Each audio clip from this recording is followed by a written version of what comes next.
guys, welcome back to my channel. It is me, boy DeJa Skye from season 14 and All-Star season 10, and welcome back to my channel. You guys, we are doing a brand new series. This is going to be a lot of parts series. We are going to be talking about the evolution of drag makeup in RuPaul's Drag Race. And we're not going to go season by season, but we are pretty much going to do like trio,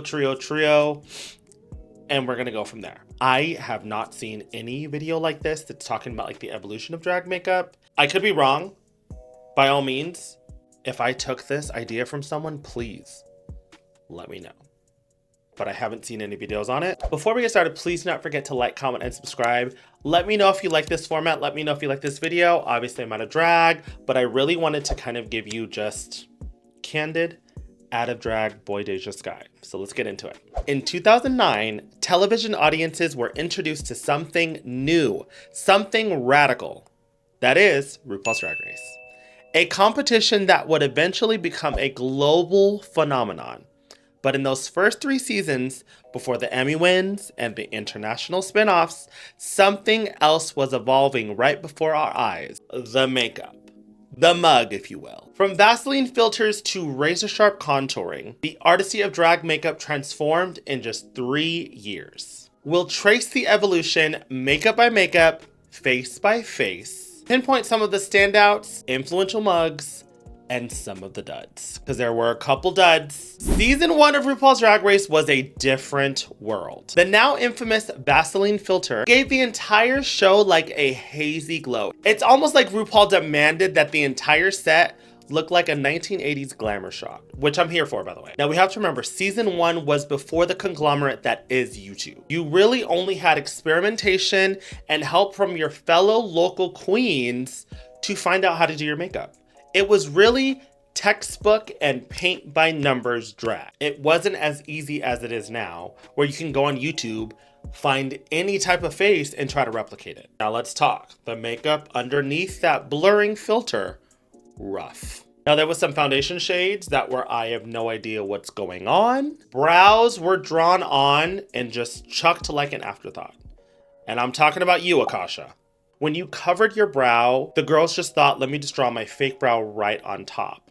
So you just had this separation of just a chunky, real brow covered in glue and foundation, and then your fake brow on top. And they usually use stencils, which looks so artificial. Again, different times. But there were standouts. There were absolute standouts. Nina Flowers, undeniable, influential makeup artist. In my opinion, she was way ahead of her times. When you saw everyone in the room and you only saw Nina Flowers, what you saw was an artist, and the other girls were just pretty girls. You know what I mean? You really saw Nina Flowers take her canvas and experiment. But let me tell you one thing, that was blended. Her face was museum worthy by the first season. She obviously had more of a severe look, not as palatable to the audience, which is why, in my opinion, I don't think that they would have crowned her, even though she was absolutely deserving of it. I definitely think having someone like BB crowned and be more, oh, okay, RuPaul-esque. Chanel, hands down, the glamour girl of season 1. When I think of a Las Vegas showgirl, I think of Chanel. Her makeup on point, the mug was stamped fierce. She was very a neutral girl, but she knew her way around her face. Now we have to talk about Mother, the winner, Miss Bibi Zahara-Benet. She has such a beautiful face that she really doesn't have to do much, but I will say the still painted. Now she went in strong with her bold and pageant-like looks. But I will say one thing, that catsuit with the chain on her head changed my entire life. I think I had that outfit in like 4, 5 different patterns. Now, personally speaking, Rebecca Glasscock has a place in my heart. Now, when I originally watched this, keep in mind, I watched this before I even did drag. It was my first time even thinking about possibly doing it, but I had no drag background at all.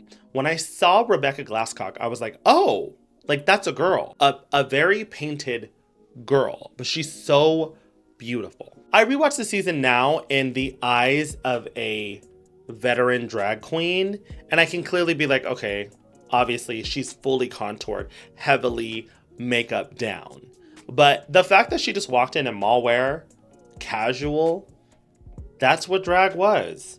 And when I started doing drag in my hometown, drag was very much female impersonation. It was mall wear. What I love most about season 1, and shout out to casting, is not one of the queens resembled another. Every single queen came in as an individual. With obviously the later seasons, you see girls already have a blueprint of what to do on RuPaul's Drag Race. Season 1, you were authentic. You went in being yourself, bringing whatever you brought, and showcasing your artistry. Some of the queens were first time in drag mugged, and some were supermodels of the world.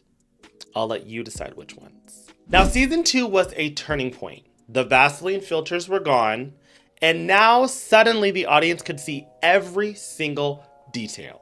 The paint, the powder, and the precision, or lack thereof in some cases. And leading the charge in the mug, the Holy Grail, the icon, that is Raven. This would not be a makeup video if I did not talk about the person who paints RuPaul's face. She became the textbook of what drag race makeup is supposed to be. To this day, girls are trying to replicate and try to copy what she does. I know that's a lot of pressure, but I can tell you one thing about Raven. I've met her, I've worked with her plenty of times. She is so humble, so sweet, and she is not that cunty diva who if you give a compliment to, she's gonna be like, thank you, I know. She's absolutely a girl's girl. Now, when it came to textbook contouring, this is what Raven gave you. She gave you a whittled down nose. She gave you a harsh cheek contour. She gave you drag. There's a reason why RuPaul picked her specifically to be the predecessor of Matthew Anderson, icon. Again, Matthew was doing Ru's makeup during this time. And let's just take a break. Let's just talk about RuPaul's face. 1 through 3. Now, season 1, okay, again, Vaseline filters, experimentation. That's what season 1 was for me. But when you look at her face, I think starting at season 2, you just saw the full head to toe artistry that Matthew Anderson put on her mug. The way that he would fade her brow, the techniques, the beige rainbow, the nude lips, the fact that he would match her makeup to her outfit and her hair. It was just so perfect. And Raven, when she came in and started doing that, she found her own way. Now, another person I love, Jujubee. She had her own artistry with stuff. I remember thinking that Jujubee had one of the most beautifully blended makeups. Every time she would be in that mirror, just seeing her blend and what she did with that brush, so gorgeous. She really had mastery of her face. And what every makeup artist does, especially when you find your face, is you change the color. And this is my piece of advice to any aspiring drag artist, makeup artist, or anyone out there that wants to paint. I would say find your signature look and change the color, perfect what's already there, and then you can just change the color, change just minute details. Now, this season was stacked with beautiful girls. You had Kylie Sonique Love, of course Tatiana, and Nicole Paige Brooks from Atlanta, Georgia. There were definitely some girls that didn't look their best on the season. Someone like Morgan McMichaels or Mystique Summers, I think they were still trying to figure out their face. And I just don't think they had the hand and technique that they were going for. It was very paint by numbers. Now, it's worth noting that each season only has 1 year in between. And again, season 1 wasn't a global sensation that it was. If it was, it would have stayed on VH1. But season 1 was on VH1, and then season 2 was the first start to Logo, a smaller network. So it's not like they had a ton of time to really develop their looks. And the thing about these early ages is they went in wanting to be themselves. There was no blueprint of what to bring to set, how to look on set. I will say this, something I did observe. There were quite a few of 5 o'clock shadows, and if not 5 o'clock shadows, at least something that looked like it. Now, if season 2 was a leap forward, then season 3 was a Ru-volution. Let's talk about the deity that is Raja. Now, I was a huge fan of Raja, or Sutan, because of America's Next Top Model. Her makeup was soft, androgynous, fashion forward, and her face was less nightlife illusion and more Paris runway. Raja proved drag makeup didn't need to scream to be powerful. The fact that when Raja walked in, I immediately recognized her, but the fact that her makeup really didn't look like anybody else's, that made me even more excited. And her drag aesthetic was not cookie cutter. It wasn't very like quintessential drag. It was giving more of an elevated look. Now look at someone like Manila Luzon. She went the opposite route. She's very camp glam. Painted on lashes, graphic features, cartoonish exaggeration to really mimic what she gives aesthetically. Manila's makeup specifically was so inspirational to me. Now this was early YouTube, and I remember when she released her first makeup tutorial with the big bold liner, oh my God, it changed my entire face for years to come. What I love most about Manila is she found a happy medium of like exaggerated makeup, but a soft face. And I think that I have definitely honed into that with my drag nowadays. I really obviously want a bold eye, something dramatic, but I want my face to be soft. Still can be carved, but I definitely want it to blend. I want it to look good from all angles. And that was Manila. Now, Carmen Carrera introduced us to a new softness, a natural glam, feminine, subtle. Now, I also loved seeing classic quintessential drag makeup like Alexis Mateo and India Farah. They were not afraid of the cosmetics. Now, I will say, really dramatic, bold, crazy makeup doesn't always translate on TV.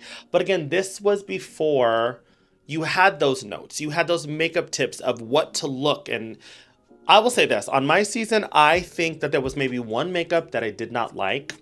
But the rest of it, I feel like I found a happy medium. I loved the way I look. I saw beauty. Now, All Stars 10, I loved every single inch of this makeup. But they didn't have the luxury of looking at themselves back, and production didn't really have the luxury of giving them notes. Now, I know that Matthew Anderson, I think, walked around and gave the girls notes here and there, but that was honestly just a picture. Picture is different from in real life or on video. It's a lot different. Now, I'm gonna go out on a limb and say that minus one girl, this was some of the most beautiful drag makeup in the early seasons of RuPaul's Drag Race. I think that for the most part, every girl knew their face and it looked good on TV. And as an entire cast, they were beautiful. Now, the artistry of these first 3 seasons, as experimental as it was, it didn't just elevate Drag Race, it seeped into culture itself. They painted the blueprint for a decade and more in beauty culture. And of course, as RuPaul herself would say, if you can't love yourself, how the hell are you gonna love somebody else? Can I get a gay man? Well, you guys, that was part 1 of my new series, The Evolution of RuPaul's Drag Race makeup. I really hope that you guys like this. I actually loved the fact that I could write a script, that I could really kind of be more experimental, a little more laid back, not so in your face. I love that. I love that I could really do this. Not only that, I love that I can do it out of drag. Hopefully you guys were here for that. Now, I thought of different ways. I thought of maybe doing like a get ready with makeup, but I think that this is just a lot more freeing and it's a lot easier for me to do, and I'll do it more often. So let me know in the comments below, are you loving this style, this whole video essay kind of moment? As always, you guys, any ideas for the channel, let me know. I love you guys, and I'll see you in my next video. Bye. Thank you for watching.